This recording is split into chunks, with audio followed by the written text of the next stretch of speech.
જય શ્રી કૃષ્ણ. આજે આપણે વાત કરશું મારા એક ગુજરાતી કપલ ક્લાયન્ટની બારામાં જે લોકો બોર્ન તો થયા હતા ગુજરાતમાં, બટ એ લોકો યુએસ સિટીઝન્સ છે અને એ લોકોએ મારા પાસેથી 4 વર્ષ પહેલાં એક પ્રોપર્ટી લીધી હતી જેનું અપ્રોક્સિમેટ ભાવ હતું $250,000.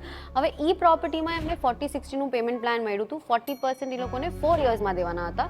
તો એ લોકો ઇઝીલી 10% એવરી યર કમ્પ્લીટ કર્યું અને હેન્ડઓવર પછી 60%નું મેં એમને મોર્ગેજ કરાવી દીધું. હવે મોર્ગેજની ઇન્સ્ટોલમેન્ટ્સ એમની $800 જેટલી નીકળે છે અને રેન્ટ એ ઘરનું આવી રહ્યું છે અપ્રોક્સિમેટલી $2,200, કેમ કે મેં રેન્ટ પર પણ એ અપાર્ટમેન્ટને ચડાવી દીધું હતું.